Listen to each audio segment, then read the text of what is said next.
story. To my younger self, what's your To story? my younger self. To my younger self. To my younger self. To my younger self. To my younger self. To my younger self. To my younger self.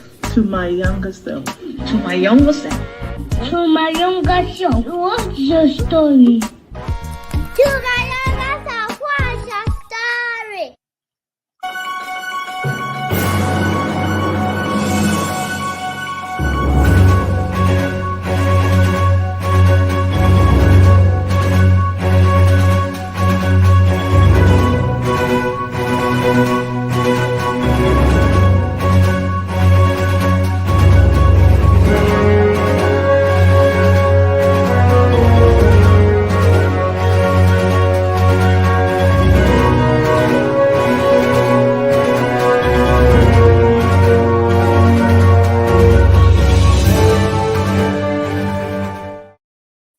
Well, hello and good morning. Good morning. It is so wonderful to see you. My name is Zoe Baraka. Of course, the show is To My Younger Self, where we tell stories from the past that will propel us into the future. We did a switch today, right? Welcome to the 8th month of the year. It is an incredible month. We're very excited to be here. The excitement is crazy high because of our guest. We normally would have a storyteller on a day like this, but we did a switcheroo. And so today we have Author's Corner, which normally happens at the end of the month. Listen, it tells you that it is a special edition. Okay, so hang tight. Don't go anywhere. In fact, invite your friends, and if those friends maybe have an enemy, tell them to invite them too, because they will just feel so much love, they will cease to be an enemy. Welcome to the show again. My name is Zoe Baraka. Listen, where are you watching us from? Baraka dazua to you, Sanunku dazua yayade, kakwana lafia. It is wonderful to see you. I just greeted you in Hausa.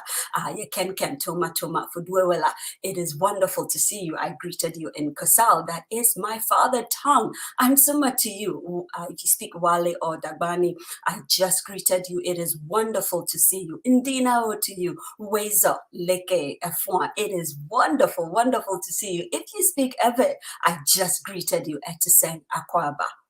Den Yamawachi. Wonderful to see you. I just greeted you in a number of variations of the Akan language. It is so good to see you. Sawubonani to you if you speak Zulu. Ibella to you, Ibiokibari to you. How are you doing? Do you speak Moshi? People of Burkina Faso, my mother tongue and my mother country. I greet you. Te oyo teng etiseng. Te oyo te ojeko.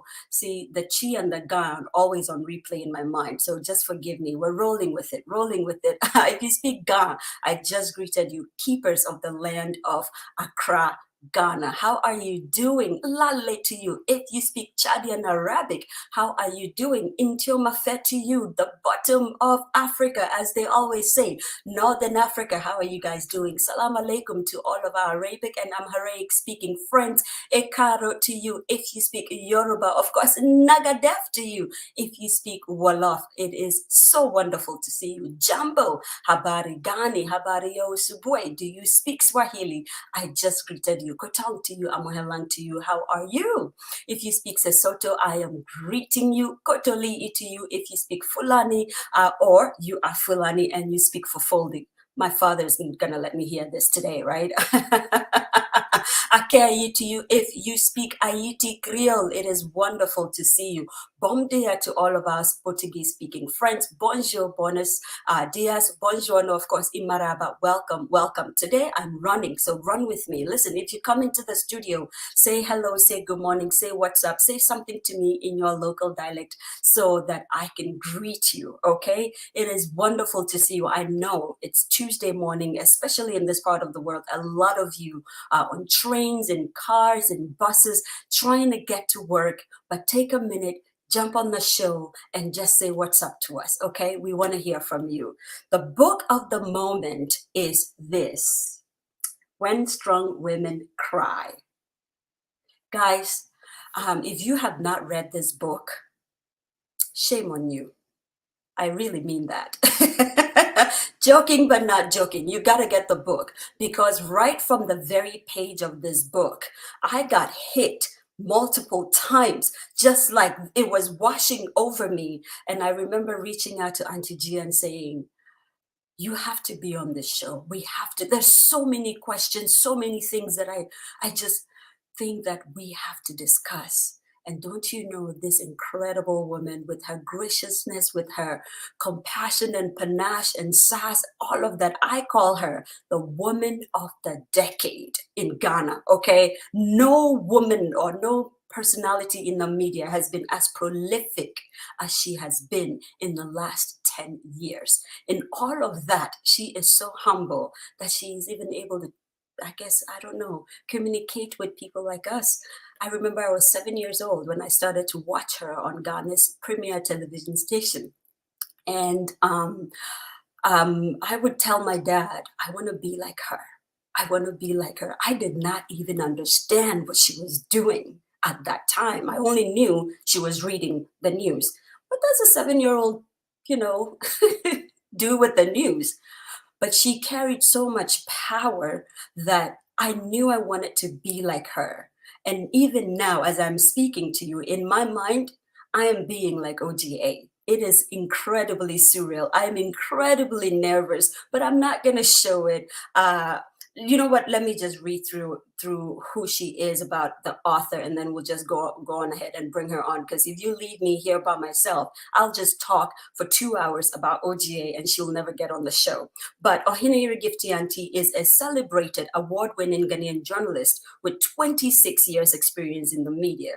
She is the CEO of GDA Media and producer of the award-winning longest gender agenda-driven TV show, The Standpoint, a program she has hosted for the past 15 years. Let me tell you, Google is your friend in this instance.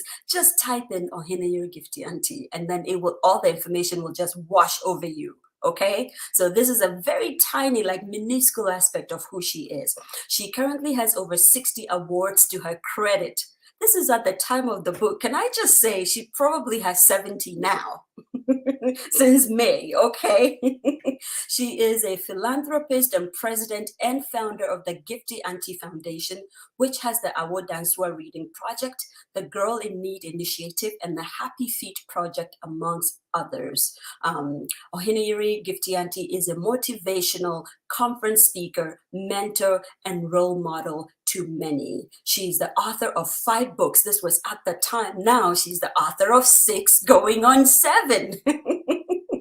A Bit of Me, The Best of You, 50 Nuggets at 50, Room 5005, and Broken But Beautiful. And of course now, When Strong Women Cry. She is married to Nana Ansah Kwao IV, Chief of Akwamu Adumasa, and blessed with a daughter, Nyame Enyimonyam Ifia Asa Afrakoma Sintim Nisa. What a powerful name for a powerful young girl. Ladies and gentlemen, please do me the honors, do me the favor, do me all of the courtesy. Let us invite the incredibly venerable, the absolutely indefatigable Oheneyere Gifty Auntie, my Auntie G, my Auntie G. Oh my goodness. Were you talking about me? Yes. Who was I talking about?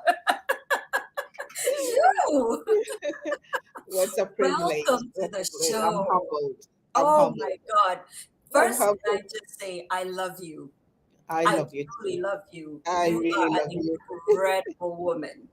Thank you. Welcome to the show. Thank you. Thank you. Thank you. Thank you. Thank you.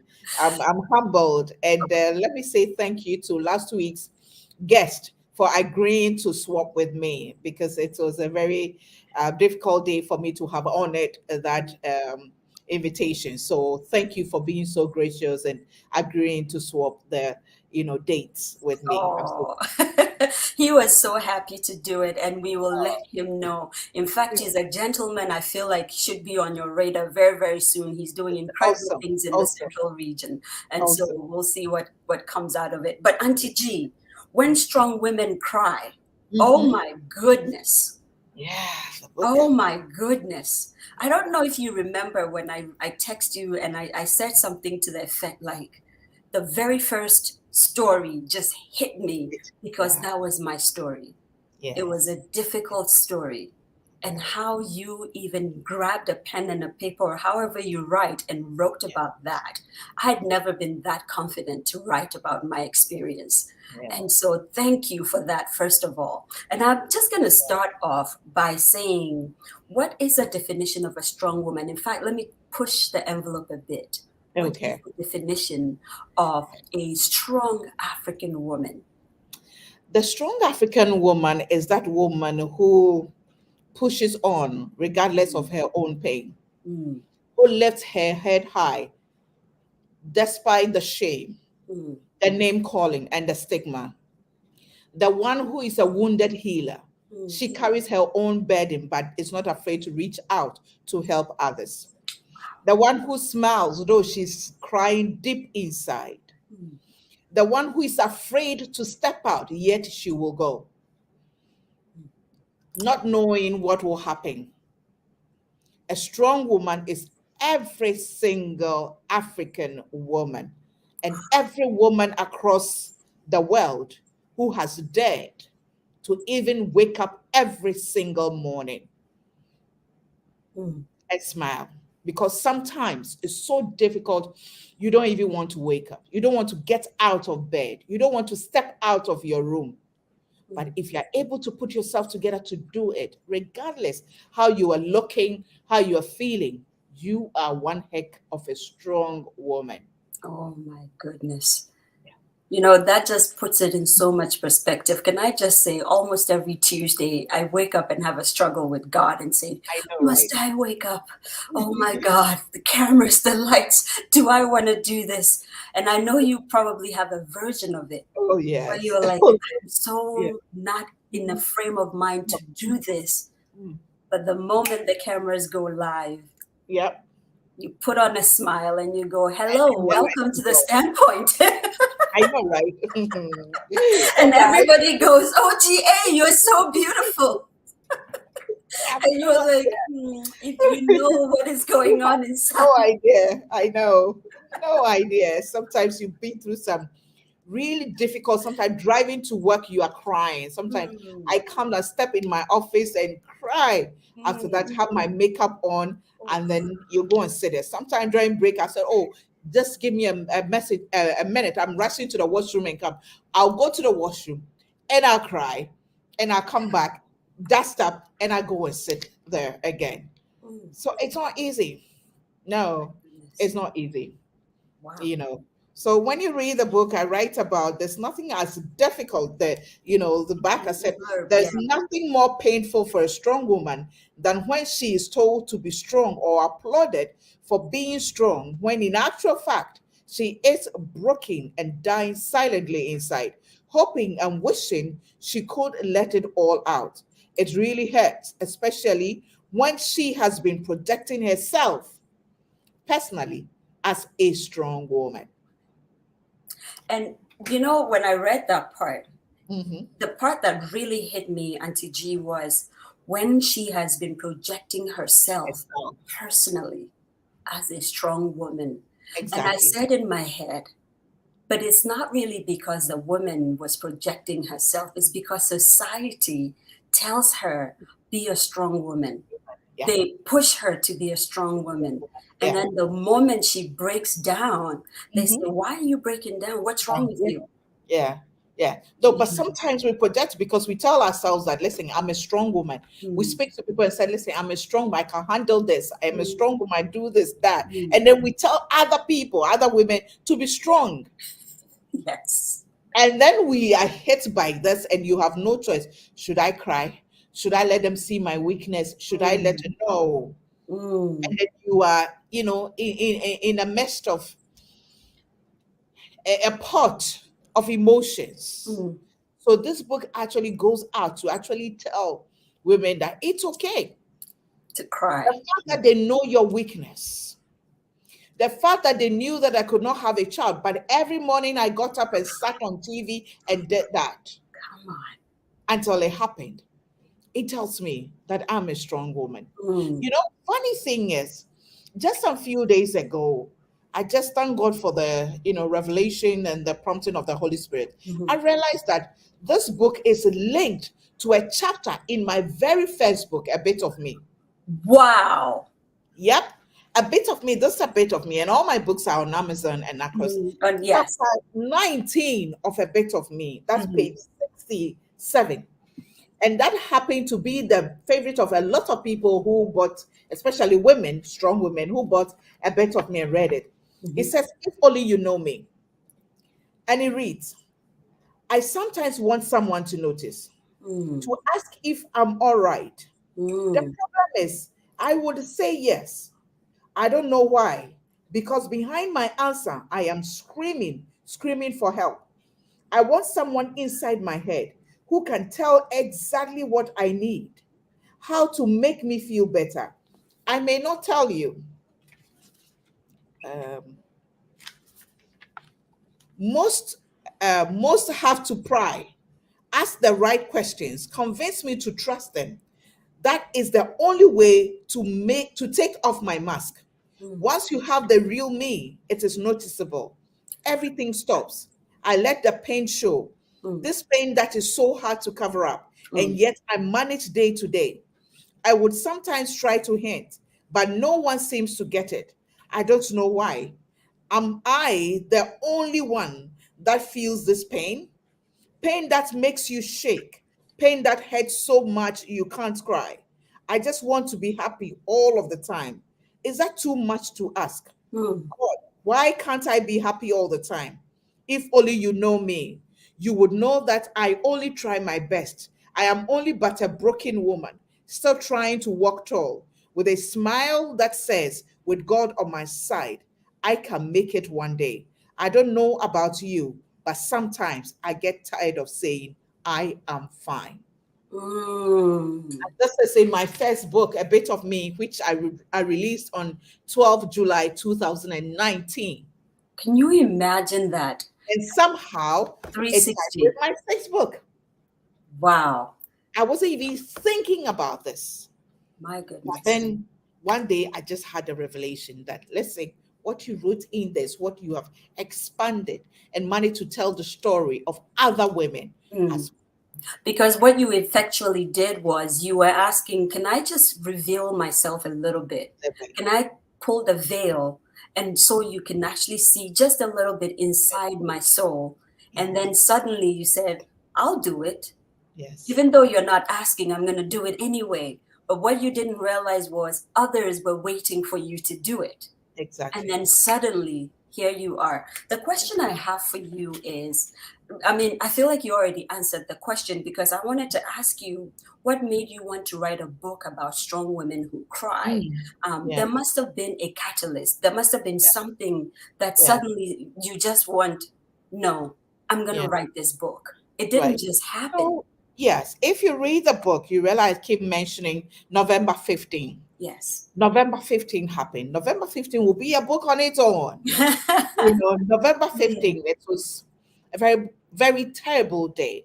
A day I felt betrayal by somebody I confided in, thought that she was a sister and could really hold me down. But a betrayal right in my face. Normally you get betrayed by people behind your back, but this one in your face. So it's right there. And doing right it. there, right there, and the things the emotions I went through, thinking about not so much about the result of that betrayal, but how that betrayal came. Why did I even trust this woman? Why did I even decide to talk to? But then I told myself, why not? Why not? Why can't I trust another woman? If I expect other women to look up to me and to trust me and to rely on me, why can't I do the same with another woman? Instead of being bitter, I want to be better. Whoa. I want to be better by being that woman other women can trust. And to tell the story so that women know that we need each other. Yes. We have a common enemy, that's society, that puts so much on us and expect us to be something that, we are not. Mm. If Gifty Auntie should come and sit and say, I'm broken and crying and all that, they'll say, look at her. She claims to be strong. She claims to be this. Mm. And let me chip in. When that rumor came that my marriage is supposedly on rocks and all that, you know what hit me? Like, so all the things that I've done, the charity, the raising funds to help others, the empowerment, it doesn't matter. All of a sudden, Yeah. I've become a failure. Yeah. All of a sudden, I've become a public enemy Yeah. because, quote unquote, my marriage has failed. Mm. Really? So you can imagine the number of women who stay in abusive relationships because of what? Yes. Because of what society will say. I don't know how to explain myself when these things come up because it's just so ridiculous. We put women in a box that they can't speak. Yeah. A girl gets raped or abused in a way, and then when she comes out to speak, then she is the one. Yeah, she's the problem. Strong women carry so much burden that they are, that saying, they said strong women cry in the rain and in the shower. Mm-hmm. But I am saying no. Let's be able to cry, openly. It doesn't mean we are weak. When the sun is shining, you can cry. It means we are strong. Yeah. Mm-hmm. It means we are not afraid to show our emotions. Yes. They say women are emotional. Yes, we are emotional. We're supposed to be emotional. We're supposed to be. And that helps us. Yes. So many women are dying inside because they are afraid to be seen as weak. Yes. Yes. A woman being abused in her relationship, being harassed at work, struggling to have a child, can't really speak up, can't really do anything because she's supposed to be strong. Yeah. Yeah. Till date, women who are pregnant and are supposed to, maybe it's cesarean operation is the only, they said, no, you should not let a knife touch you. Yeah. I remember I said, I think in one of I wrote about, I think I need to, and I said, I went through CS. Mm-hmm. I had people say, no, don't say it. You are wounded. I said, what is wrong with CS? What is wrong with that? From day one, I knew, my doctor told me, because of your age and your condition, you will go through cesarean operation. From day one, I knew about it. And you carried the child for 9 months, though. It was inside of you. You did what was supposed to be done. Too many women are the stories are just mind-boggling.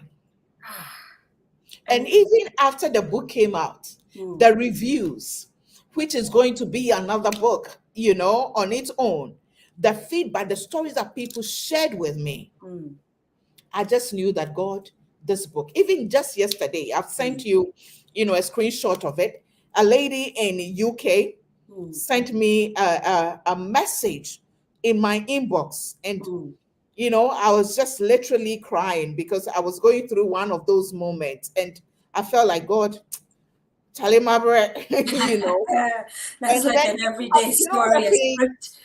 And then she said, Mom, God richly bless you. God richly bless you. You for me. I'm going through a lot right now, but your book saved me and healed me. My name is just from UK. And she a copy, of the book, show that she's received, her book. It's not me. It's God who gave me. The flack I was just telling my pastor that I know why the devil hit me so hard with that whole news, national quote unquote disgrace and embarrassment, because this book is doing amazing, touching so many lives. And bringing healing. My hands are up. Yeah. Because not just a book, it actually also takes you through the healing process. It makes you understand what you're going through at every given time, the various stages, and how to go through the healing process. Yes. So the devil decided, do something, but the devil is a foolish boy. He's a foolish boy. His mother-in-law is a liar. He's a liar, I'm telling you. Him and his whole family. Listen, the book we're discussing, guys, if you just joined us, for all of you on YouTube, LinkedIn, Facebook, for those of you who will be watching later, especially you South Africans, you come on strong like on Wednesdays and Thursdays. We want to say welcome. And the book we're reading and reviewing today is When Strong Women Cry, by our very own Oheneyere Gifty auntie. If you're in South Africa, please do me a favor, go on Google and type in Oheneyere Gifty auntie Ghana, and then you will understand why it is such an incredible miracle that she's on this show. For me, it's a 360, 180 turnaround story. But Auntie G, by the way, I call her Auntie G. I don't know why. It's just so cool. I want to feel, famous by proxy. I know, right? It's It's a kind of intimacy and bond. I know. They're like, wow, do you know her that well? Well, she's my Auntie G. But listen, page 2 of this book. Mhm. Okay, see, there's a running joke on To My Younger Self. When Zoe likes a book, she abuses it. I write all kinds of things in the book. If I don't like the book, I will not write in it. So this book has been very, very much abused. On page 2. Right. I'm going to read just a little bit, Auntie G, if you'll permit me, just because I want people to see how this hit me. And I'll start from the top. She says, my heart skipped a beat. Me, how? What happened? The story unfolded about how her 9-year-old daughter fell ill while she was attending a conference outside the country. She asked her trusted house help to take her to the hospital. 2 days later, the doctor sent her a message asking her to see him on her return. In the meantime, he advised that her daughter be moved to live with a trusted family member till her return. She told me she panicked and tried to force the doctor to tell her what was wrong with her daughter. But the doctor, a family friend, only said, it's nothing to worry about. God bless that doctor. Gifty, I collapsed when the doctor told me what had been going on. And my daughter, with whom I thought I had a good buddy-buddy relationship, confirmed it in the doctor's presence. She said, Gifty, apparently my house help, the girl who had become a daughter to me and whom I had come to trust with the care of my young daughter, had been sexually abusing her for almost 4 years under my very nose. Can I just tell you guys, I was laying in bed when I started to read this book. I don't know where the waterworks came from. Even now, it feels like waterworks are coming to me. It hit me. And I said, that is me. That's my story. And I don't even know if I was 9 years old. Maybe I was. I don't remember but I was that young when a house help in my auntie's house, who was a pastor. My auntie and her husband were both pastors. I don't know if they still are because I don't talk to them anymore. I need forgiveness, guys. I do. You do. I do. And their house help abused me for years. And I had never opened my mouth to actually say it out loud and say a woman. Sometimes when you hear sexual abuse, you always just think a man was doing it. But women are doing it. Younger women are doing it in your homes. It just hit me. It hit me too. And I remember I wrote in here, this brings back, and I don't know if you can see it, this brings back painful memories. Painful, very, very painful memories. And I was so thankful that her mother believed her. Mine didn't. Yeah. It took maybe another couple of months for my mother to believe me. My auntie didn't believe me. Her husband did, but couldn't say anything. Because sometimes marriages turn out like that. The woman has all the power. And I just felt such a rush of emotion. And I said, thank you, God, that she wrote about this.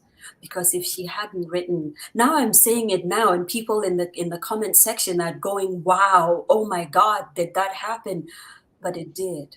And it's probably more than you guys can imagine. But this is what the book is all about.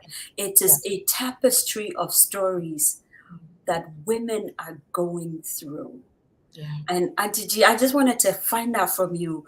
It's a cliche question. How were you feeling when you were writing this? But I want to ask you, how were you feeling? Because me as a reader, it was a rush of emotion, pain, anger, remorse, regret, and a thing going in my head like, where is that girl that did that to me? I wish I could see her today.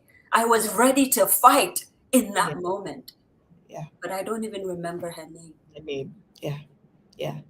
You know, it was difficult for me because I have a daughter, No. an only child, a child who my latest book is, dedicated to, Yes. a child I struggled to have, a child I had to go through 4 failed IVFs before I finally had one.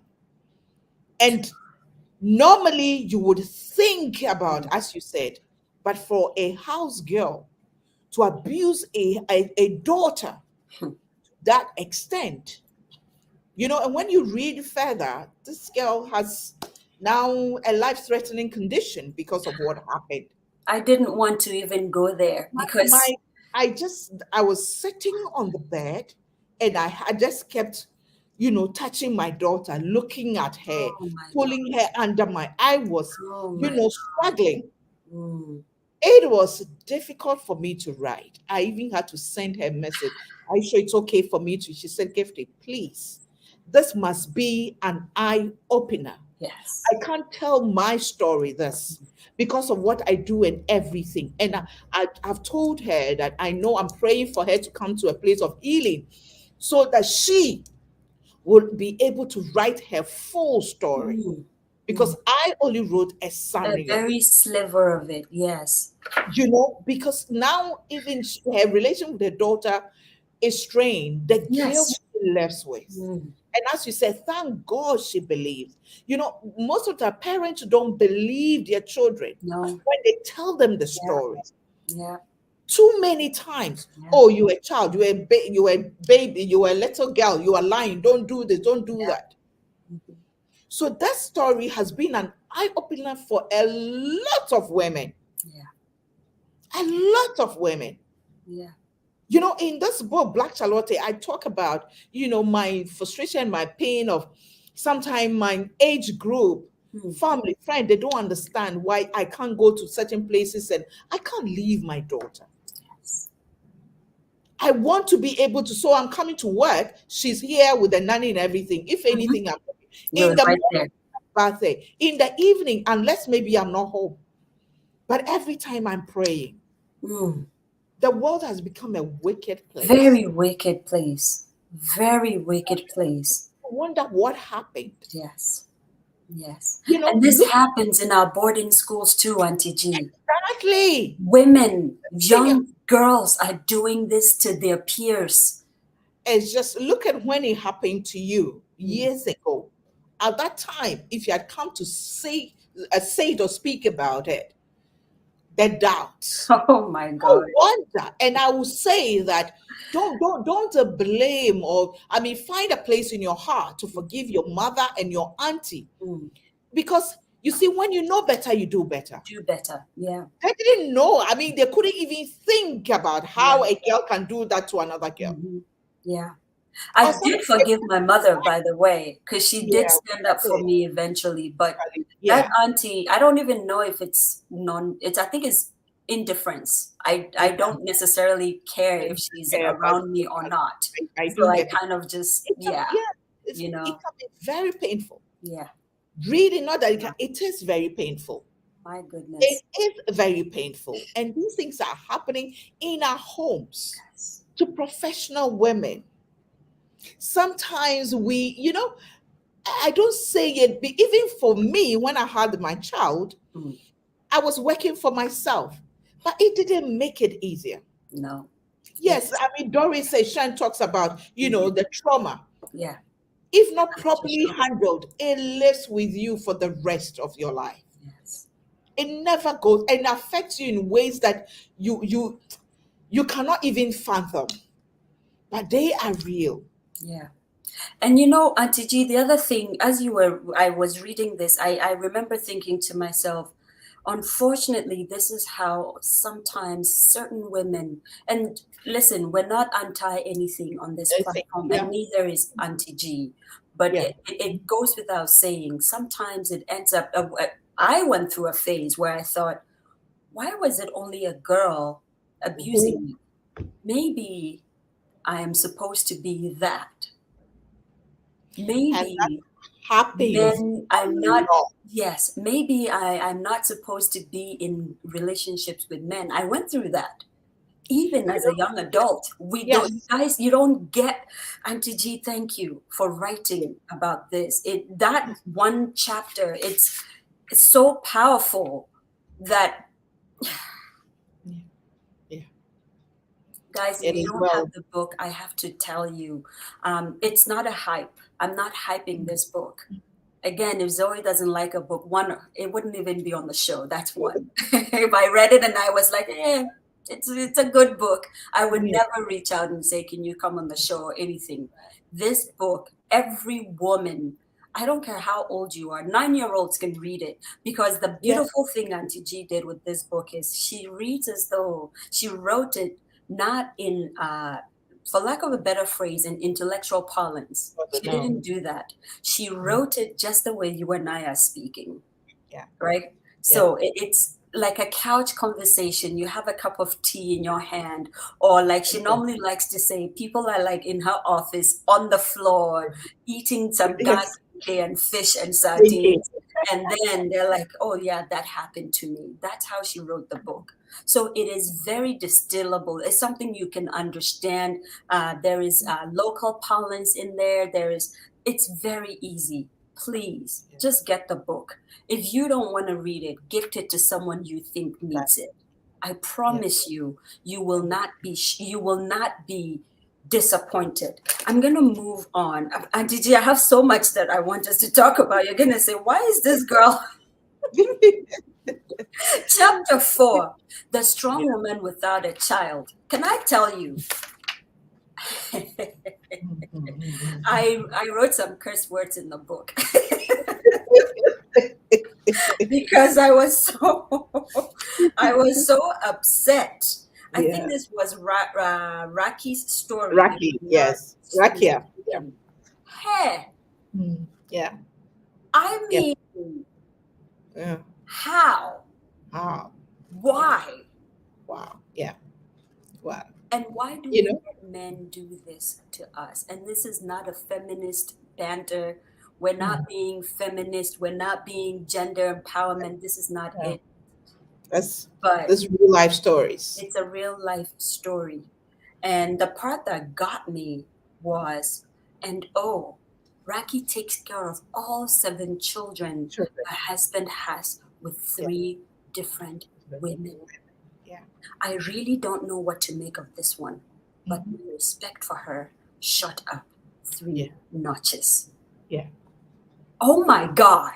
Yeah. How did you? Raki. That's Raki.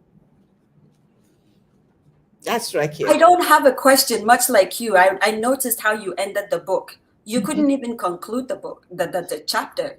So I really You don't just, know what to make of this, but my respect for her shot up 3 notches. Yeah. I couldn't, I mean, I asked myself, can I do this? oh Yeah, no, maybe I won't do it. the trauma alone, Oh my God. you know, the pain that I can't, this is a man of it, but I can't have my own. Mm. And so my husband is out there having, you know, these children, and I have to take care of them. So that's the question. Does she have to, or does she want to? That's a question I asked myself. She feels like she has to. She Mm, has the resources. She doesn't have any of her own. mm, And if you read my book, 50 Nuggets at 50, I wrote about the fact that when I was told that I couldn't have my child, mm. I decided I couldn't have a child of my own. I decided I was going to work hard, make money. And then in my old age, if I don't adopt, I'll have to pay somebody to take care of me and take good care of me, you know? So Wow. I told, so this is Rakia feeling that, well, she never know who will take care of her in future, who will Mm. be her helper. So let me do what I can. Rakia is very nice person. She's very giving. So she decided, well, these are my husband's children. What can I do about it? Let them come home. Let them come and stay. And it's not easy. It's not something she's doing easily, but she's doing it. I don't know whether to keep her marriage, to keep the peace in her marriage. Funny thing is, though she's a Muslim, her husband hasn't officially married these women. Oh my God. Nope. So when you read it, this is a man who says he loves his wife, but he is a man, so he needs children. And she has to deal with this every time, And it's not every one, single day. not two, but No, 7. 7 with 3 different women. Jesus. Yeah. Wherever you are, Raki, first of all, a lot of love to you, a lot of respect for you, Yeah. because, oh my, I'm too shy to kind of show you what I wrote in my book, because my words were not solved with honey. They really were not. There was a bunch of very interesting words on the Yeah. page of the book because Yeah. I was angry for you. But you know what? God knows why he does some things. Why Exactly. you are going through this journey, only God knows. And why you're doing this from your heart. Mhm. We love you. That's all I can say. And maybe this I, is, I keep telling her that she's my strength. After the book came out, we met and, we're talking. And of course, a lot more revelations came out. But I told her that, you know what? We can never understand God. We can never understand God, And, in the book, I wrote about how she's willing to give every material thing she has money to have ah, one of her own.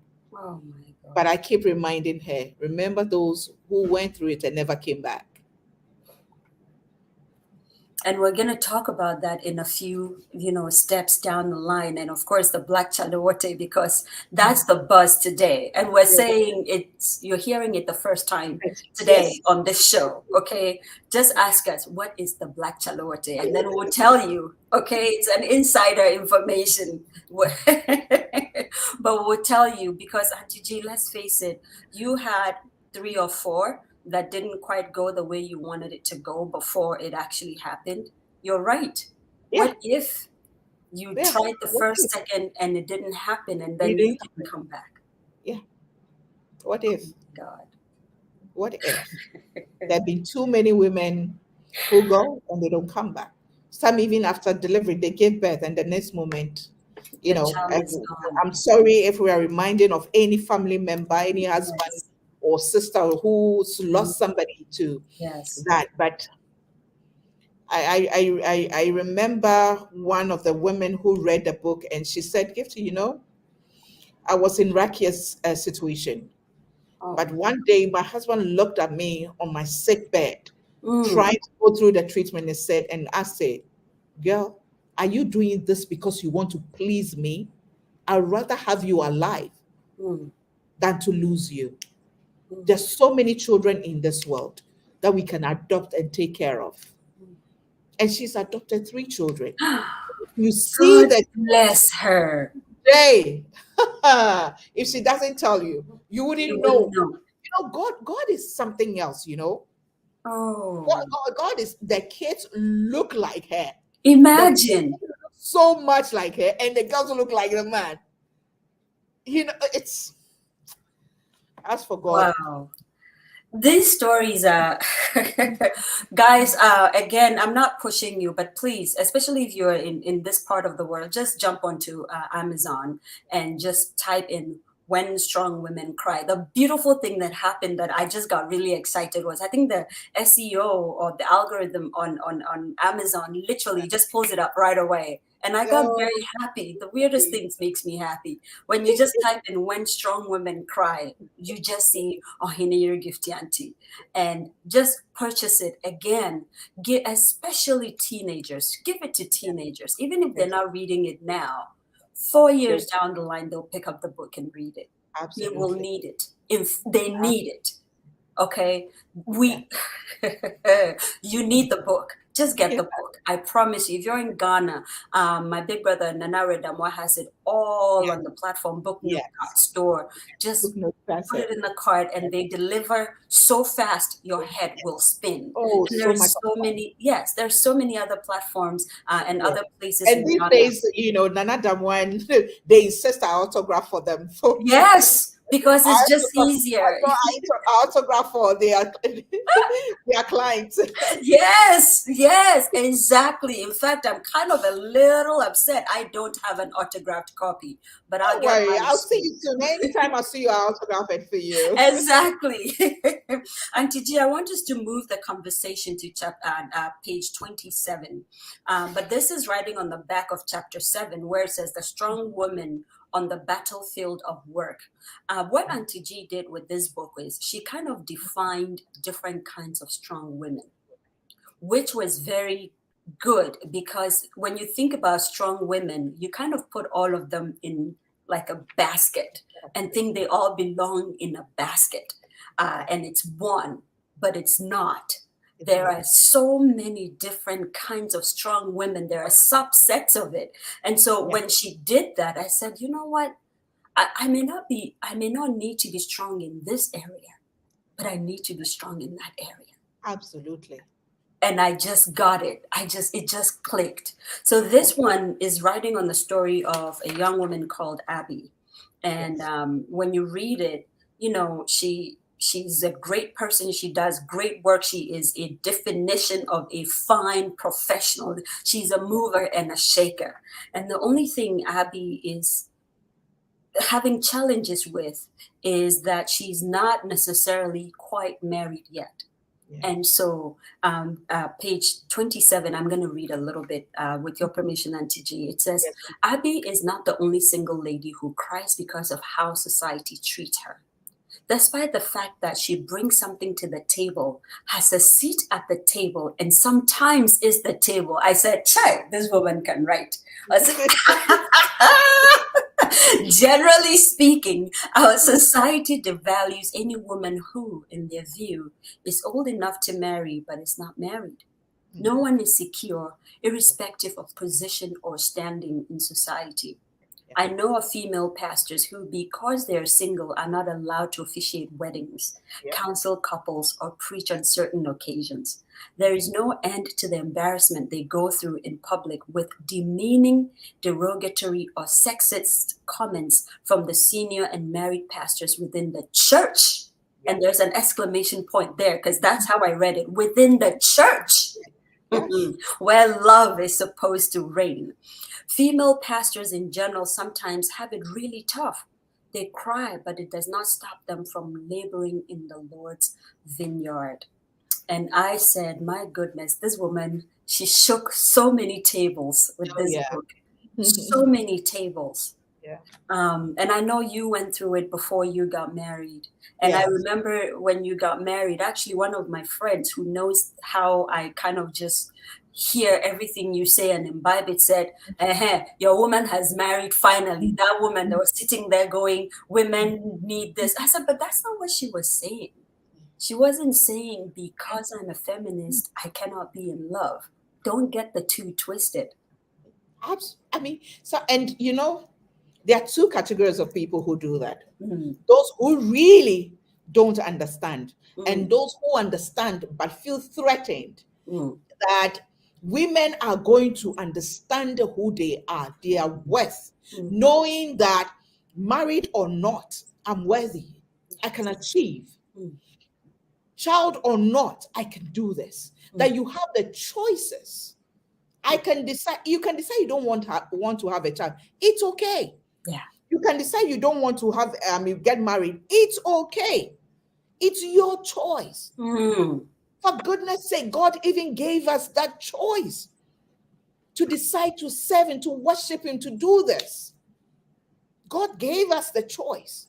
Yes. But because they can't, for a long time, they have weaponized this whole thing about, as a woman, you have to do this, you have to do that. Mm.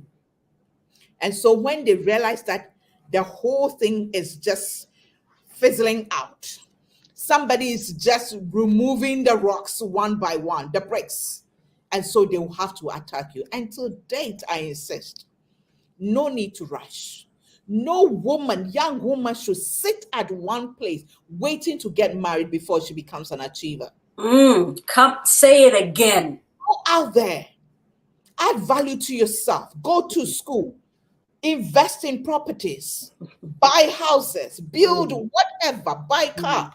The man will come, the man worthy of you, He will show up. and you are worthy of, will show up and won't be threatened by that. But then if you stay at one place waiting for that man to come before you decide, oh, you will be in trouble. You will be in so much trouble. You know, till date, I would tell young, don't rush to get, irrespective of your age. Yes. Wow. Because marriage can make or unmake you. It can rob you of your joy, your dreams, your aspirations, even your very existence as a human being. So be careful. Be careful. And just move. Yes, my daughter Sewa Dancy says, be a woman on the move. Yes. Absolutely. Be a woman on the move. Live your life. Yes, Doris. Live, laugh, love. Your life. And the funny thing is, as I was reading that part, I said, even when you've added all this value to yourself, even when you've done all of that, and men do say they want strong women, even after that, they still. Please, guys, this book is also for you, men. In your home, yes, at the office, yes, at church, social gathering. You know, you just go to places and that, you know, oh, I'm tired, I want to go home. Oh, but what are you going to do at home? You are not married, you don't have a child. What are you going to do at home? Can I not be tired? At work, they will say that, oh, let Gifty do that for her. Gifty, she's not married. She has no responsibilities. You know, it's just crazy. It's just crazy. But hey, you just have to move on, chin up. You know, I remember I heard a story quite recently. I moderated a program by HD Plus, and there's a lady, one of the I think directors from SA South Africa, shares a story about how she went for an interview and she was so sure she aced it and everything, and then after that the director said, anyway, I like my coffee hot and creamy, so when you come in, you know, you must make sure every morning. And then she turned and said, oh, so do I, and when you have a moment, you do mine for me as well. She didn't get the job. Of course not. Oh my God. And she said, listen, she just said the top of the head. Because in the home where she was coming from, her dad would have the apron on in the kitchen cooking, and they are in the, you know, hall watching TV and all that. Sometimes the mom will be the one doing. So she just said it not in a derogatory way or no, in a mean way, or like but that was her reality. That's her reality. When you have a moment, you do mine for me as well. That's all. That's it. And the worst part is, because of that, no matter how smart she was, how qualified she was, exactly, she didn't get the job because of that comment, which was not even meant as a disrespect. It was just, this is my reality too. That's my reality. I too like coffee. That's really it. That's it. That's it. So we can be coffee buddies. You might do yours, you know. Crazy. Oh my God. Oh my God. Auntie G, we're going to move on to chapter 13. Speaking of marriage, as for this book, the joke is that I should have just review the book, just put a Yourself. camera on me and just go chapter by chapter I all know, by right? myself and not have Auntie G, because I want to do every chapter. So believe me, when I tell you, this is so hard for me to pick and choose. It's so difficult for me. But we move, as Auntie G will say, we move. Yeah, we move. Widowed too soon. This is another woman I've admired and just I just love her so Yeah. much. And Yeah. this is her story. Yeah. She was his chioma, and I wrote in here, ha ha ha. I was just beaming with a smile. She was his chioma, and he was her Chukwuemeka, the inseparable two. A fine military general, who fell in love with a renowned actress and entrepreneur. And so this story is about a woman that is not a stranger to all of you, to our very honorable Abla Jifagomashi. A lot of people just call her ADG. I love this, ADG, OGA. And, you know, when you see women doing incredible things, she's a marvel to watch on the parliament floor. Yeah. Yeah. She is an absolute force to reckon with. And I didn't know the story about her. And so for it to be on here so stark and in your face, and she was not afraid, even as a politician, to share the story of how she had lost her husband. And I think for me, the vulnerability came when both of you, when you acknowledged Auntie G, how for one reason or another, and unfortunately, you weren't able to be there for her at the time it happened. And how you guys reconciled that in the car. And I remember writing here, whoa, how very honest. I love friendships like this. She told you, like how they say in Ghana, she told you. She literally let you have it. She told me, And we you sat in her car for hours. Yes. And you talked about it, you hugged it out, you cried it out, and you have been closer than you were before. Exactly. And the beautiful thing, you moved on. Yes. There was no remorse. There was no, you did this to me, didn't do this to me. Yeah. But how strong is ADG? Yeah, she's an amazing. She's amazing. I mean, I must tell you that, you know, there's a part that I narrated, and then there's a part where she told her story. You know, that part, she couldn't write it down. She said, sis, you know my story. Write it the way you want. And I think I wrote it in the book, write it the way you want. And I wrote it. And when I showed her and said, you actually put in there, I admitted that. And I said, yes, I admitted it, because that's what sisterhood needs to be. When you mess up, when you let your sister down, you learn to apologize. Yes. There's no need back and forth, because if you know it came from a good, I mean, genuinely made a mistake, you genuinely overlook certain things. You talk about it and you let it go. Sisterhood doesn't mean I won't offend you, or you won't offend me, but we must be able to talk it out. Yes. And move on, because every woman needs a sister. Yes. Needs a tribe of women. It's so important. I have my young feminists, especially on social media. We don't agree all the time. Sometimes they'll send me a message in my inbox and, you know, WhatsApp and tell me off. Sometimes I do the same to them, but we don't play it out in the open. Yes. And when I can, I just call them here. And they are the ones who actually engineered my writing of When Strong Women Cry. Because after I went through my November 15, I called them here. As usual, we ate kinky. And I said, listen, this journey we are traveling on, I don't claim to know better than you, but I share with you so that you know where I fell short, where I fell into the pit holes, the stupid things I did, so that you don't repeat those mistakes. That as you go out there fighting for everybody, make sure your sanity is intact. Make sure you're watching behind you. Make sure you're taking care of yourself as well. And Because that there's a team of people behind you.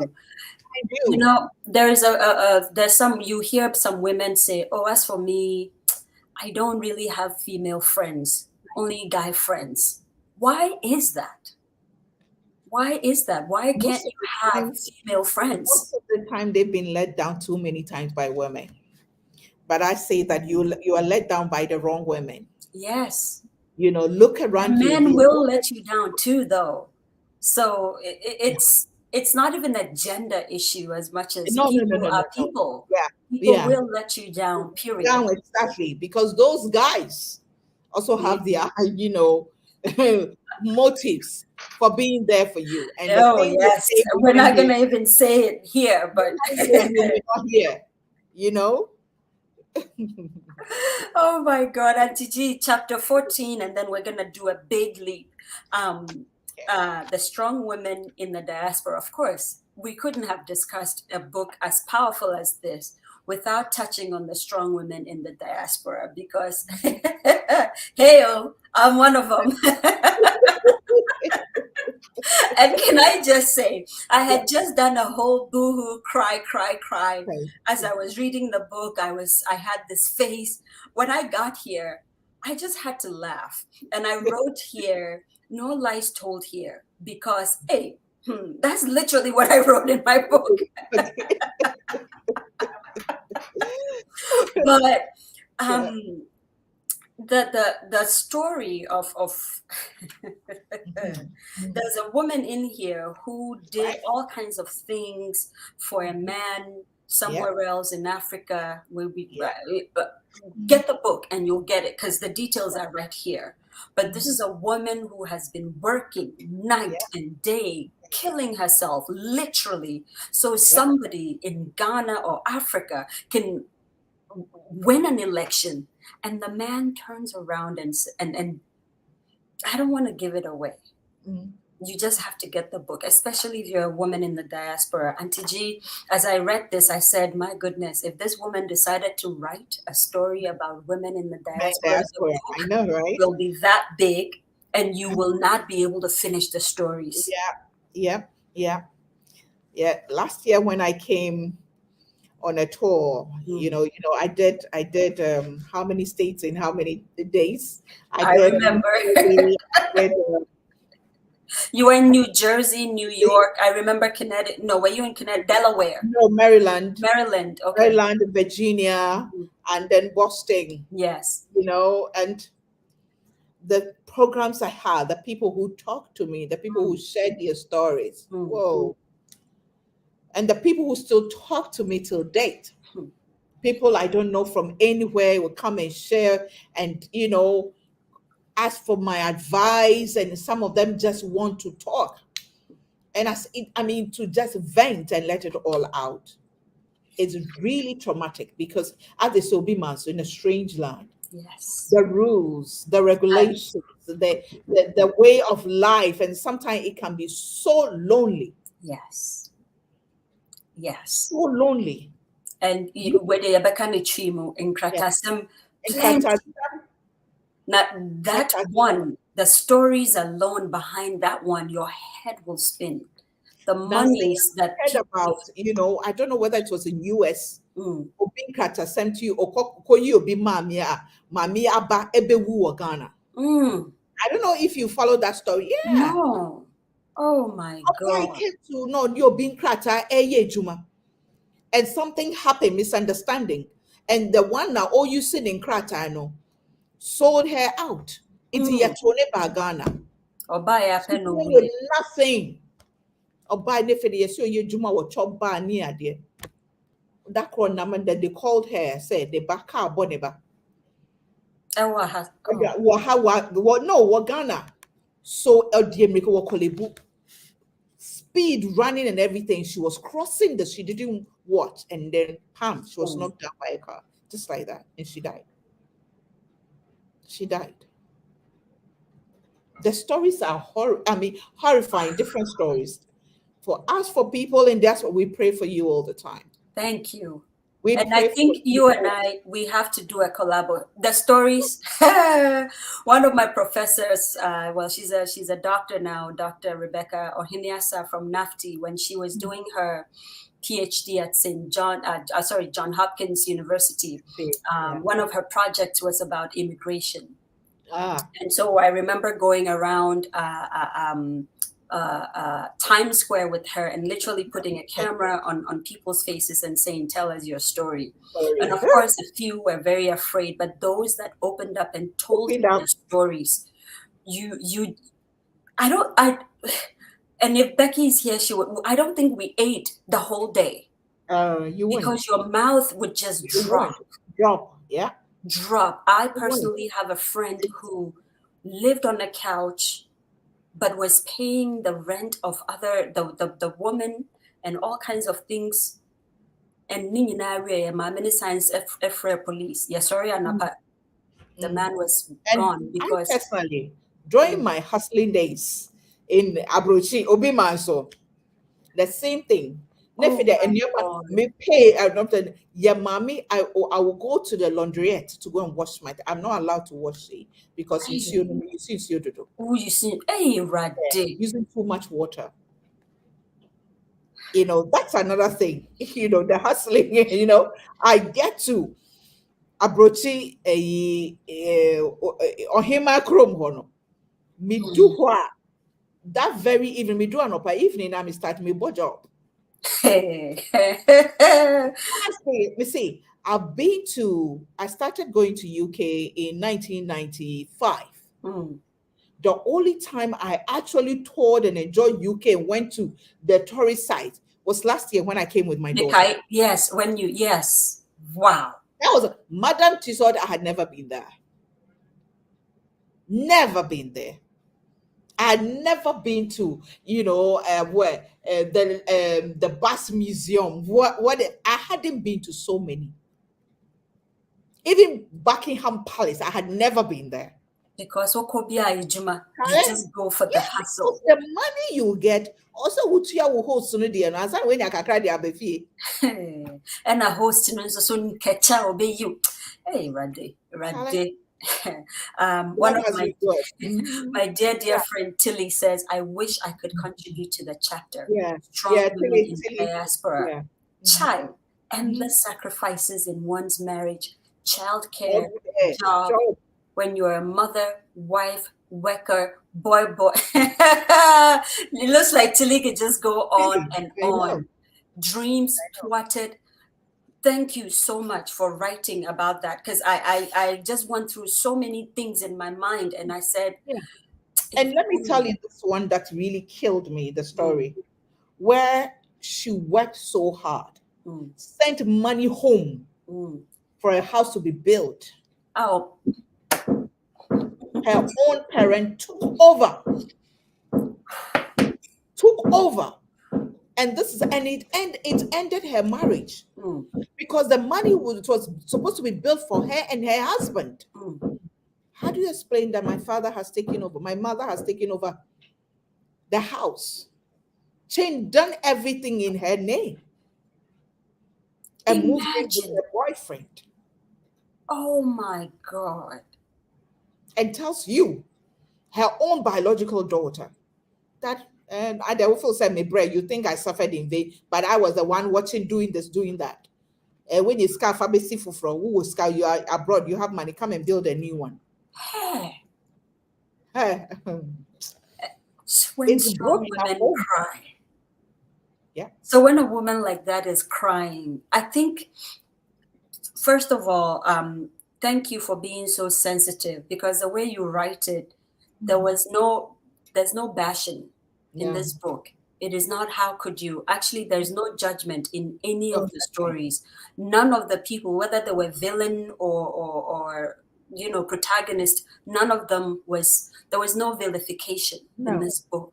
It's just a tapestry of stories. It's for the strong woman out there with that story to know that, listen, you can still hold it's okay to cry. Yes. But still hold your head high. Yes. Remember, best form of revenge is to succeed. Yes. You hustle to get it. They said it best. Best form of revenge is your It's paper, the yeah. green, Yeah. the Benjamins. Yeah. Oh my God, Auntie G, we've gone so much. It is an hour already. I had chapter Woo. 66. I had so many things I wanted to talk about that I don't even know. But let's do. Oh my God. Oh Lord. So many things. There's a number of, oh God.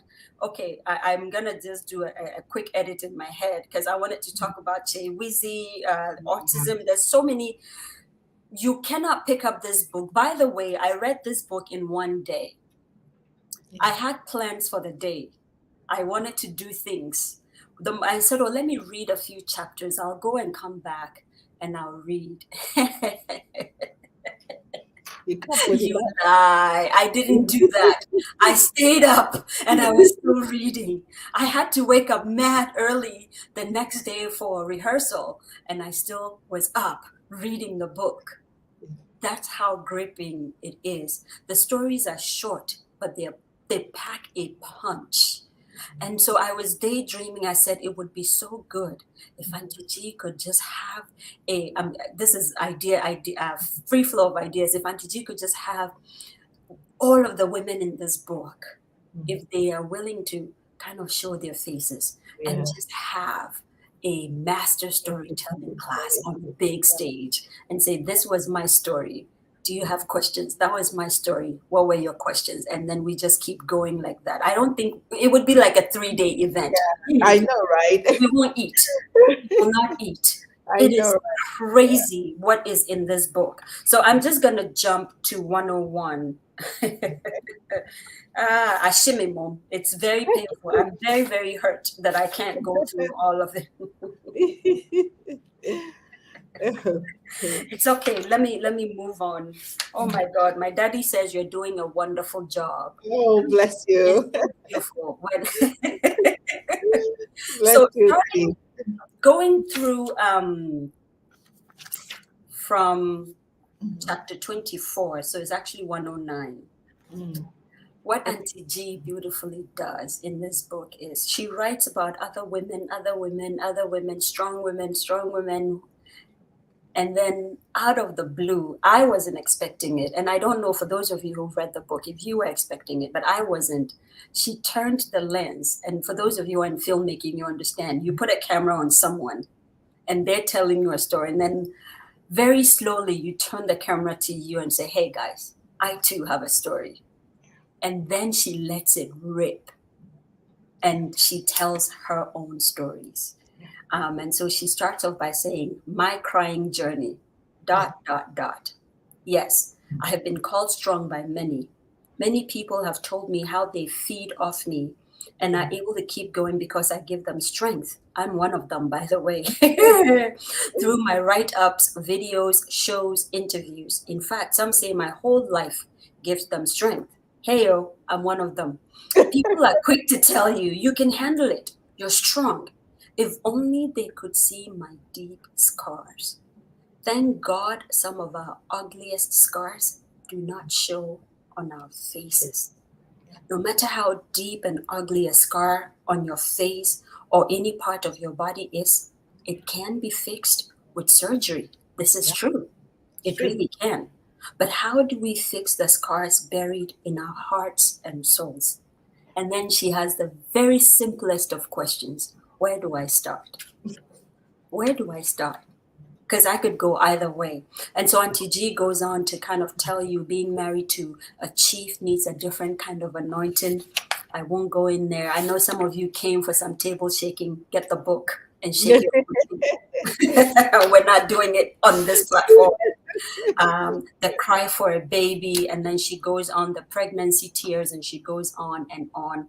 I wanted to segue this into the Black Chale Wate. Yeah. Oh my goodness. Next week on the 10th of August, Auntie G is going to do an incredible feat, releasing 2 books in 1 year. The woman is incredibly prolific. And she wrote a book, The Black Chale Wate. In fact, Auntie G, if you could just move back a little bit and let us see. That's what I'm saying there. Oh my goodness. And so What is the black chalote? Ooh, the black chalote. Those of you who are not Ghanaians, right? We have these walkabout slippers that you don't take it outside the home. Normally, worn around the house, and even when you have visitors, you change it. You not wear it. Yeah. That's the black chalote. The black chalote has many. For me, when I started, it was about the experience I had with black chalote. But later on, God opened my eyes to deeper meanings of the black chalote. You know, there's something. Let me preach a little. There's something about obedience. When God gives you an assignment, all you need to do is to obey. He opens your eyes to so many things. So many things you have no idea. So the black chalote started when on a day, one of the crazy days, you know, I'm a late bloomer. I gave birth at the age of 47. So I'm struggling. People see and all they think about is you're so excited. Oh, you are blessed. You have a child. But so many challenges comes with having a child at your old age. And I think at that time, my house help had left. So just me, I just rushing. That day, somehow my alarm decided, no, actually it went off, but I put it off. Why am bread? But that Sunday I woke up and I realized it was 5:30. Woo. And if I God. don't leave home by 6:15, my daughter is going to be late. So I was rushing and everything. On the middle of the motorway, I realized that I was wearing a black chalote. It didn't look as fine as the one on this one. No. It didn't look that fine. And I was like, what do I do? I can't go back home to go and change. Oh my God. So I decided, I said, listen, I don't care. Let's go. I mean, if they know you, they know you. As they say, when you want, when you want. Wow. So I just dropped her off at school, had a chat with some parents and all that, you know me, mentoring and encouraging wherever I find myself. Then I got to the office, and guess what? My staff, one of them Jeremiah comes to say, Mommy, your dress, you've turned it inside out.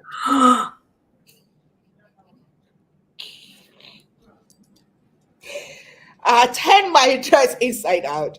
I'd actually stood and had a chat with parents and everything.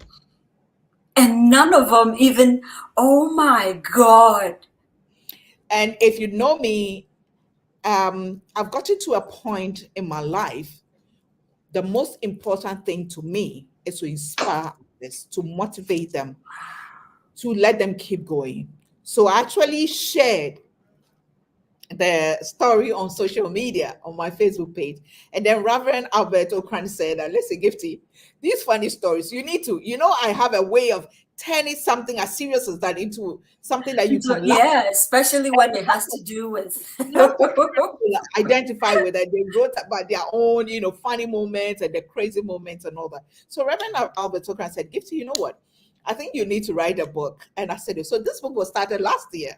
Wow. Last year started, and then I put it down in November, you know, I just move on to, and I said, no, her birthday is coming. So let me just do, she's always wanted me to write a book for her with her picture on the cover. So let me just do this. So that's the story behind the black chalote. Now, later on, God revealed, the past few days, God revealed my eyes to what the black chalote represents, as I said, something that we don't really, quote unquote, take it serious. We don't regard it. Yeah. We'll not take it to any place you know, of importance. Yeah. When you have your special guest, you will not go, even in your own home, you will change your that. Yeah. And that's my story. When everybody thought that this one, she can't get married. This one, she can't have a child. This one, what does she know? So you are the black chalote. Oh my God. God revealed my eyes, so you are the black chalote. But it doesn't, God can use anybody and anything at any given time. Oh, but here's the bigger revelation in your black chalote with your dress turned inside out. Didn't even know it. You were still encouraging people on that play on the school ground, talking to people, lifting them up. And in that moment, what you were wearing didn't even matter. They didn't even Okay. see it. They didn't see it. Or if they did, I mean, I'm talking to OGA. What do I care? I just need an Aussie. Now they don't call it selfie. I need an Aussie. You know, just have a picture with her in it just to show. I don't care what she's wearing. It's OGA. Yeah. Oh my God. Yesterday I went to I think when we came to the office, I just took my hair. I've just braided my, 3-3, and we had to stop over. She's going to go back to school next week. So we're doing the school runs and buying her style books and everything. And then I just got down. We got to the China Mall and I said, oh, let me go and get it for her. And I just had my 3-3 on, my braids on, and I mean, I was just walking around and people wanted to take pictures with me. One little girl wanted to take a picture with me, and the mother said, oh, she's not pregnant. I said, oh, come. I took a picture with her. I don't care. I don't, because I've gotten to a place where I've realized that, yes, it's important to regard or look at the value, what you carry. Too many times as women, we've allowed the little things. Oh, I'm not properly dressed. Oh, my hair is not in the best of shape. Yeah. Oh, my nails. It would have been a good enough excuse for you to miss an opportunity. Yes. But no, show up. Just come on. Oh, I don't have a child. Oh, I'm the one being disgraced. Oh, I'm this, that. I'm afraid this. Just show up and trust God to use you. When just a few weeks ago, all the things were being said about me, I showed up still. You did. I consistently showed up social media, showed up at programs, preached at places. But yes, I was hurt, I was broken. And I had people, Auntie G, I had people texting me and going, what's going, because, I call you Auntie G, they'll say, what's going on with your Auntie G? First of all, I said, what audacity that you will ask me? Why do you think I know? And if I knew, why would I tell you? Yeah. Have you heard? Yeah, Bishop Charles, jabbing. Jabbing in Kumasi, Possibility Center. Yeah. I went to Kumasi quite recently, and when he heard I was coming, he asked for he said, I don't need protocol. He just made a flyer before I got to know, made a flyer that I'm preaching at his church. Imagine. And people, and all of that was writing on the back of a story. People were asking, why are you letting this one preach? And then he asked them, do you have a stain in your dress? Do you have a story? Are you saying that even if it's true that her marriage is on rocks, God can't use her? God used Catherine Coleman. And Catherine Coleman actually took someone's husband. She was the other woman who went through divorce, but they were still preaching. Yes. Why is it that this one can't? Breaking barriers. Breaking barriers. By showing up. This story, aside, I tell the story journey with me and my daughter. Yes. But I tackle the issue of infertility. Yes. The issue of IVF. Yes. The traumas of IVF. In your country, in your side of the world, if you go through IVF, you'll be counseled before and after. In most places here, you don't go through that. You are just told that, oh, sorry, it didn't work. And that's it. That's it. They don't even worry about the monies you just wasted, because it is a waste at that point. They don't tell you. I have a friend who's gone through IVF 12 times. Oh my God. 12 times, every time there's something. So now she hates children. Oh my She actually, literally, I've given her a counselor. I'm a clinical psychologist to work with. She said children don't like her, so she doesn't like it. Oh my God. Oh my God. I talk about the challenges of, career women, the risk involved, raising children, late bloomer. The very first pages you would laugh. How, even when I'm going to use the loo, I'm scared because I'm afraid the little push, the baby will come out. Oh my God. The traumas that we don't talk about. And if you saw my post today, I said this book talks about issues that only a Gifty anti-book would dare talk about. This is true. especially in Ghana, because most people Ghana. won't. Yeah, they'd rather do the rounds with pastors, pray about it, and then come out with the testimony and say, God did it. But God did it. the But in yes, God did it. between, Yeah. If you where's the do story? TBF and you're positive, God did it. Because there's so many people who've done it, it didn't work. If you do surrogacy and you have that child, God did it. Because Rukia did surrogacy how many times? And so And somebody took her babies. Exactly. And One I or remember saying in my head, isn't that illegal? Don't you sign papers? Because they do it here. You sign paperwork. You're just a surrogate. This is not your child. You understand it. You know it. You sign a paper. You get paid. You're during done. her time, it wasn't legal. Oh my God. During her time, there were lots of things, and a lot of women don't know things. In frustration, they do so many things. In frustration, we've had even here in Ghana where people are given stolen babies, but they don't know that the babies were stolen for them. We have heard stories of babies being switched. Yes. I fought with my husband for days because on the theater, after they cut me, they took the baby, and I held the baby, and they were taking the baby to be bathed. He just left me on the theater bed and followed his daughter. Yes. Let me go and make sure they don't switch the child. I was Yes. like, how could you live? But later on, I understood that yes, he had to go because I wasn't the only person being, anything could happen. Wow.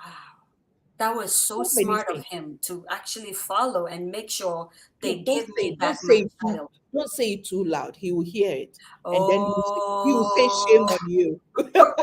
I'm just kidding. I think Uncle heard me. Sorry, I have to give this to him. That was smart of him. Sorry.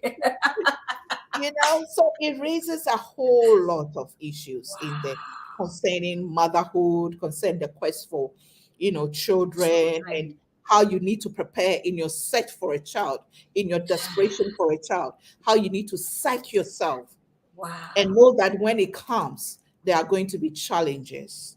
Of course, this book will make you laugh as well, I but it can't will make wait. you think. So Wow. on the 10th, we are going to have a panel. Mm. The book is written, the forward is by the doctor who treated me, Dr. Padiaite, Wow. and he's going to be on the panel. We're going to have Shamima Muslim on the panel. Mm. We're going to have two other mothers, someone who's gone through the IVF, and to share the experience so people can ask questions. And then after that, we'll do the book signing for you to have your copies.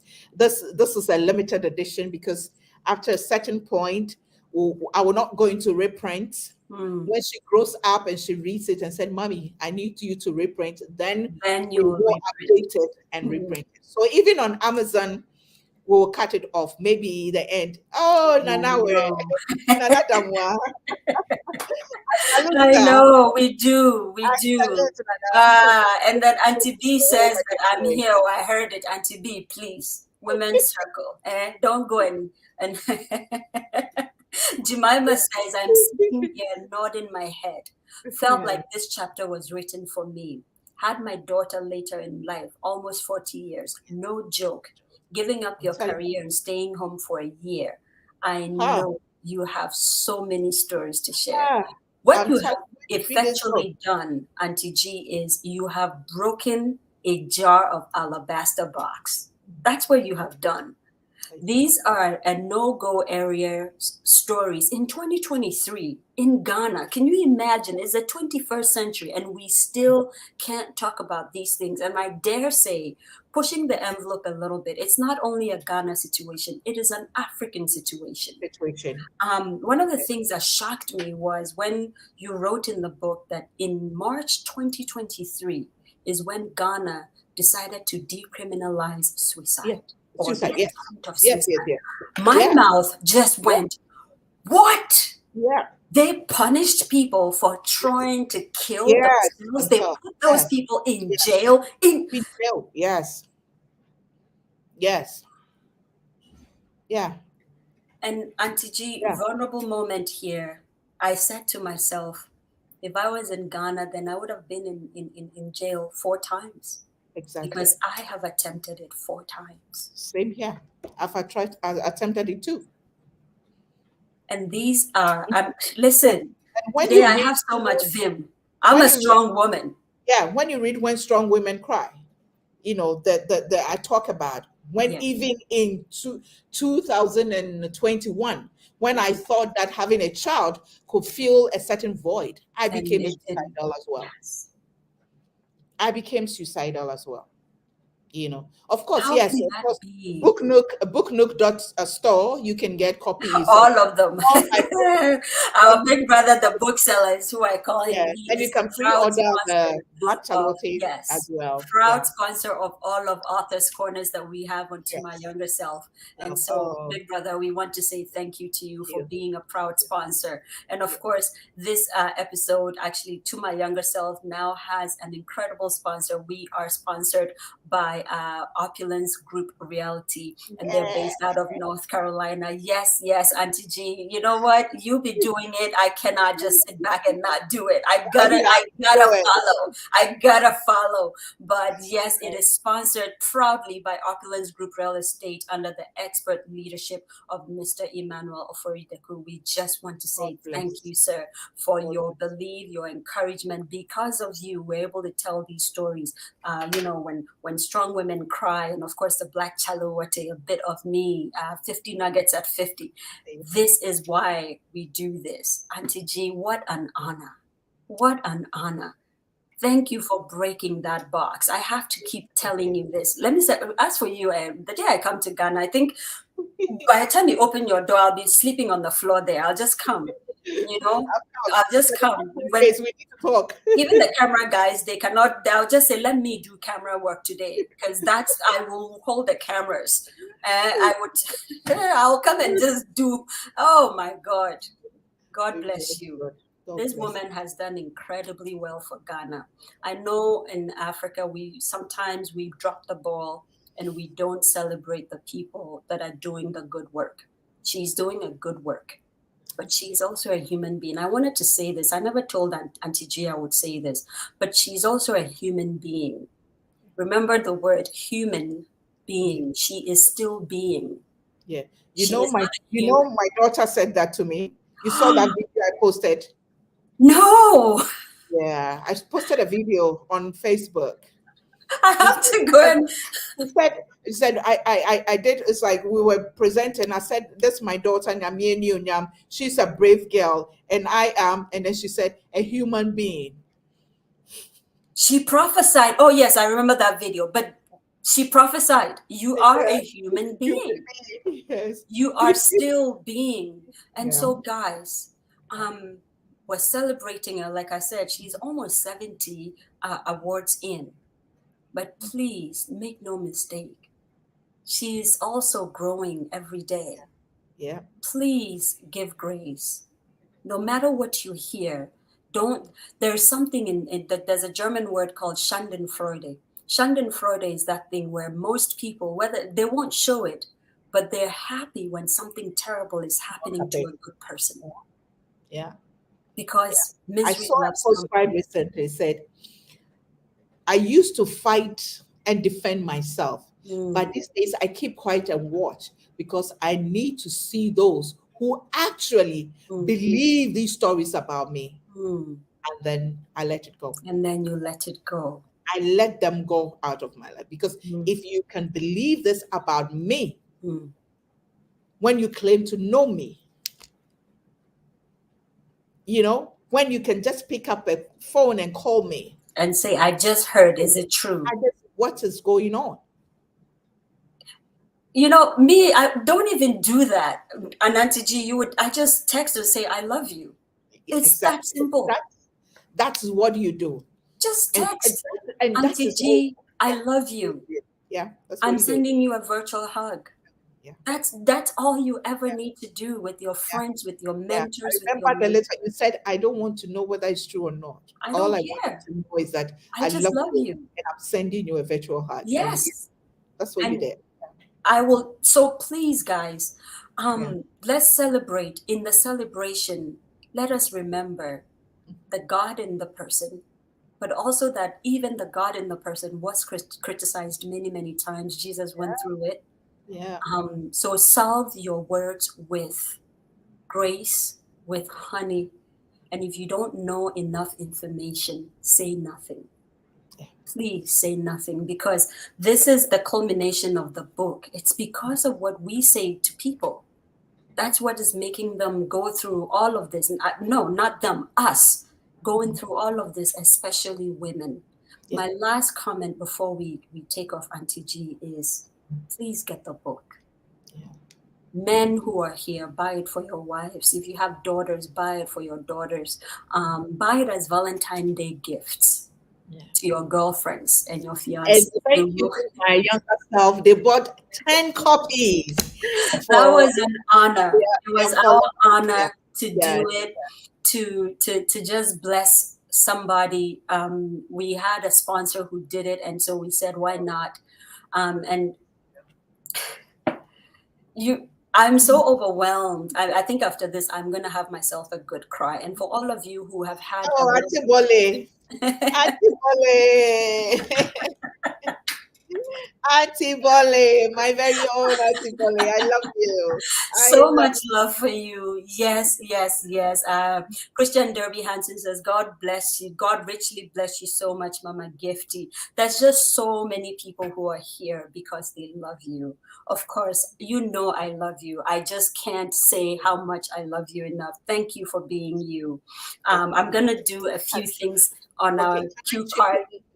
Can I chip in a Yes. little before you go? So, by the grace of God, I've written my 7th book is about to come out Yes. in 4 years. So this year alone, within 4 months, I'm releasing another book to make it 7. My show, The Standpoint, is 15 years old.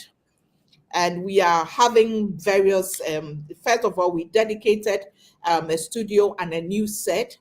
And the book release, yes, we dedicated. I'll show you. And then the book release is on the 10th of August. 10th of August, yes. Yes, you can pre-order if you are in Ghana. 0543 618182. 0543 618182. We're going to plug it in after. Store. Booknook.store, you can pre-order there, and then by 10th you can also buy from there. And then on the 23rd of August, we are having an international conference. The theme is 15 years of listening to the feminine side. The next agenda, we have women coming to share their 15 years journey, people from politics, from religion, from entrepreneurship, from various backgrounds, share their experiences.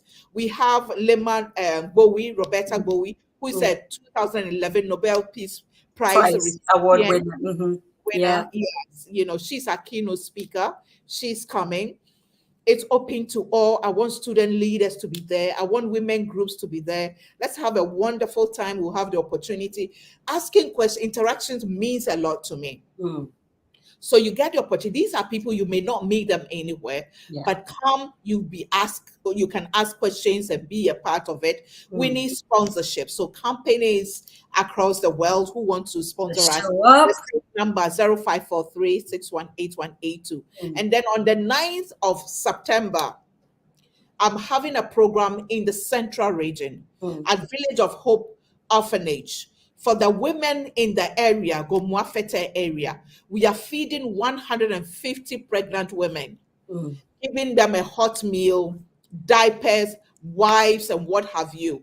The whole idea, I started it 2 years ago, is to give that pregnant woman one day during her journey, she is where she's happy, where she feels celebrated. Wow. Where she feels that she's loved, she's supported. So that is on the 9th of September. So again, I'm asking for donations, diapers, wipes, baby clothes, baby food, and what have you. If you want to go, please get in touch. Same number, 0543 618182 or 020 886 1919. Let's organize a bus. Go and show these women some love, because you are a woman, especially Father, thank you. If you're a woman that is looking for a child, Just A do woman it. who is trusting God for a fruit of the womb, or you know someone, come, let's go and share love. Yes. Because and in the book I wrote about it, I was feeding Mm. and taking care of other people's children Yes. before God had mercy on me. Mm. The picture, let me explain the picture, this picture of my little girl looking up to God. My interpretation of that, she was telling God that, Lord, I told you that, let me go to this woman. I can handle her. And she does handle you. In the book, I write that, she was playing in heaven, the garden. And then every time she would see me on my knees, praying and crying. So he said, God, what does that woman want? Why is she always crying? Oh my Why is she God. always? And God said, well, she says she wants a child, but I knowing her don't know. lifestyle, I don't know whether she can really. I'm not sure. She said, okay, God, you send me. I go. God said, are you sure? She said, yes, God sent me. I think I can handle her. So she came and she stayed out of the Yum, farm. yum, yum. And God's God gave glory. mercy. So I Come named on. God's glory. So she's just looking up to God. So God, I told you, I can handle this one. You see how I'm putting her in check. So that's my interpretation of it. So I those are just the programs. absolutely love it. Just reach out 020-886-1919 or 0543-618182 and get your copies of all my books on Amazon from various vendors. Follow me on social media, Facebook, Oheneyere Gifty Auntie, and on Instagram, Oheneyere_Gifty_Auntie. You can get your books. Also contact Book Nook Store. store. Yes. The plugin You is can get. already on the comment section. Yeah. So So yes, you've got it. thank you so You've much got for it. this opportunity. And I think the best part, and please correct me if I am wrong, all these programs are free. It's free They are free. admission. Especially the Okay, one so from next week is under the from next week. auspices of the Ghana Okay, Writers that's Association, okay. and they're hosting That this was for a free. miracle. How they reach out to Can me. you I was like, imagine, God? whoa, So please, whoa. guys, when you find a free event like this, especially if you have nothing to lose, just show up. Sure. Show up. Just keep showing up. No matter how you're feeling, keep showing up. If not for anything, think about the Aussie you're gonna get. You're gonna get a selfie with OGA. You see, That alone is like, what's the new name? What? Aussie. it's an Aussie, us, instead of a selfie, which is just one person. Oh, so it's Aussie. Let's take I've had a new one. Yeah, you got a new one. I'm going to brag it differently now. Let's have an Aussie. Yes, so instead of selfie is for one person. Okay. Aussie Audrey wants is to for- see my shirt. This is Yes. it. Okay, should I? Okay, Yes. so this is it. There you go, the Black Chaliwate, and that's Audrey, Professor Audrey. I Yes. know you were late a little bit today, but it's the book. It's Oheneyere's new book that is going to be It's coming the out Black next week. Charlotte, The Diary Black of the Late Chaliwate. Bloomer. Yes. Diary of the Late Bloomer and her Mhm. daughter. Yes. Guys, it has been such a wonderful time hanging out with my very own Auntie G. As always, God is so incredible. I always have that picture sitting in my father's living room, watching the 7 o'clock news and going, I don't know her. I love her. I want to be like her. And maybe in my heart, in my mind somewhere, she's probably the reason I went to Ghana Institute of Journalism. I don't know. But sometimes life just does that for you. You see something, you like it, subconsciously you're doing it. Every once in a while when I'm talking, I try to move my head the way she does. And I pretend maybe I'm like her. And so I pronounce my words like her, and I move my hands like her. You are my daughter, so yeah. It runs in the blood. So, I just want to say thank you for just being so gracious. From day one, she has been OGA. She's just been incredible. Just so much grace. I want to publicly say thank you. I don't take this for granted. And the fact that you can literally, well, for me, I can literally just text her. It doesn't matter. Sometimes I forget the time difference and text her I know, right? at 10 p.m. here, and I'll go, oh my God, it's late. But she has never once said to me, why are you texting me late? No. Not once. She responds when she can. and it's always with grace. I am so grateful. I am so grateful. Guys, I want to say thank you to our monthly donors. Of course, Opulence Group Realty out of North Carolina. They're licensed there, but they can actually work with you anywhere in the world. In Canada, in the UK, Ghana, it doesn't matter where you are. They can get you whatever kind of real estate needs you need. So please, please, please, the number is right on here. You definitely want to reach out to Mr. Emmanuel Beku and his team, and you will not be disappointed. Some of our monthly donors: Jane Fiorito, Auntie Rose Machayo, Auntie B of Exceptional Care, Auntie Araba. There's so many of you who just keep donating. For those of you who gave so much for the excursion that we sponsored for those kids to come into Accra, man, I'm so upset. We should have asked Auntie G to be a part of this event, but another time, they would have had so much fun with you. They got to see the airport, the Black Star Square, and a couple of other places on your dime. You, the audience, you guys sent in, and you got the bus for them all fully paid, and all of their meals, everything. You guys did that. I want to say thank you. We're very grateful. Of course, we want to also say, listen, put your heart and your mouth, put your mouth where your heart is. Patronize Ghana, patronize Africa. And so we tell you, Music for Your Quality Feet is a program you definitely want to jump on. Of course, the Standpoint. Yes, the Standpoint is also a program you want to jump on every week and be a part of. Where Ghana by Irabna and her team are doing incredible for the continent of Africa. Koa Designs by Ruby Bois. M. Sims by Mabel Simpson. Ryle by Design. She is based out of New York in Nyack. Of course, Avonzige Bridal by Avonzige Augustina. Humanity Chats by our very own Margie Marge, who says there's enough room at the top for all of us. You know what I mean? Keys and Credo by Nana Sapa. Horseman Shoes, Kelm Beats, Caveman Watches. Listen, if I had my way, I would sit here and mention every good entity in Ghana and in Africa and tell you, put your money there. Since Auntie G is here today, please send in your love gifts to her.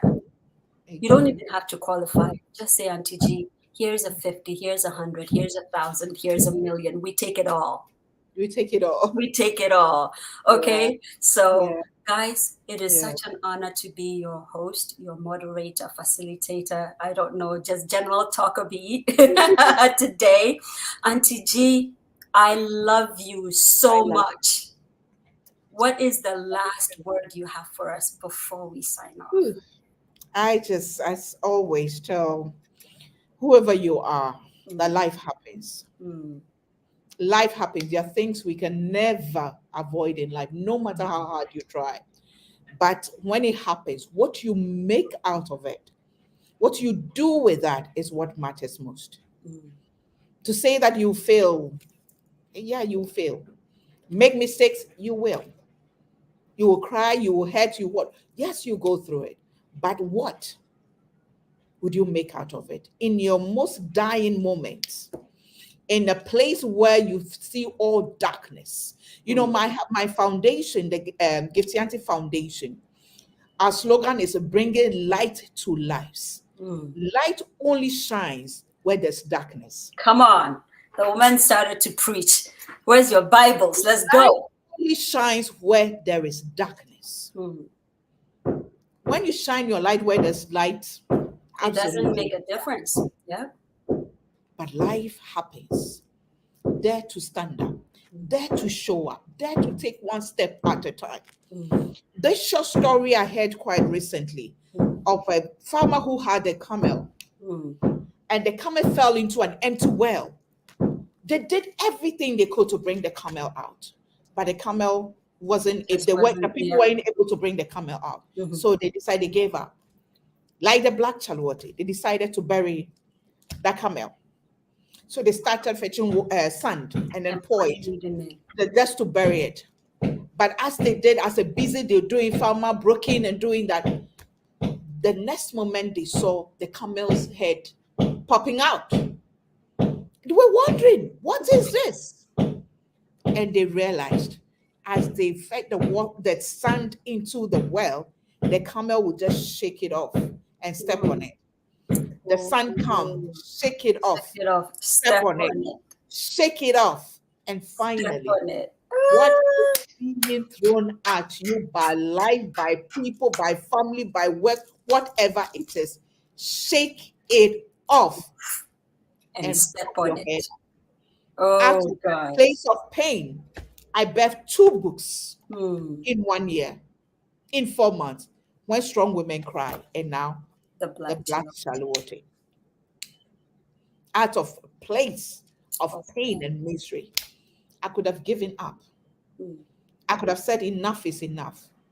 And nobody would blame you because you've done No, enough already. exactly. Yeah. And I said it many times that I'm tired. I'm like, Lord, why? Lord, I give it, Lord, this. But then, so never give up. Never give up. Never Listen, give the hashtag for today is shake it off and step on it. And then do a dash and put OGA. That's the hashtag. Love you. I Yes. love you. You know how to do it. That's the hashtag. Put it in the comment section, but also put it in your statuses. Put it on your Facebook pages, whatever. Shake it off, step on it, dash OGA, and then do another hashtag, the Black Chalawote. Let people ask you what's up with that. Okay, so please, there you go, Portia. Thank you. She just did it. Shake it off and step on it. OGA. Thank you. That's the hashtag for today. My people, thank you for hanging in here with us. It's been an hour, 50 minutes, and we're going strong. We could keep going and going and going, but can we stop now? We will have Auntie G another time, God willing. My name is Zoe Baraka. I love you guys dearly. I know Auntie G loves you guys very dearly. And we will see you next week with another edition of the Storytelling Time. Guys, exactly. Shake it off and step on it. My name is Zoe Baraka. I love you guys. I will see you next week. Bye.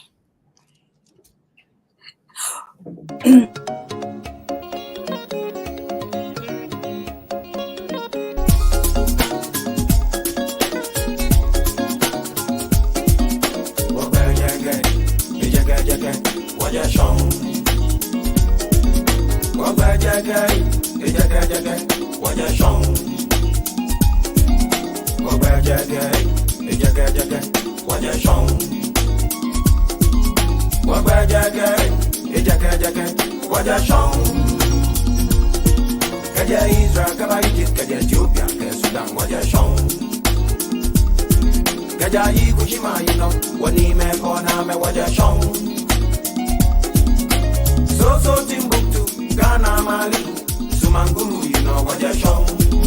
Where what you're shown.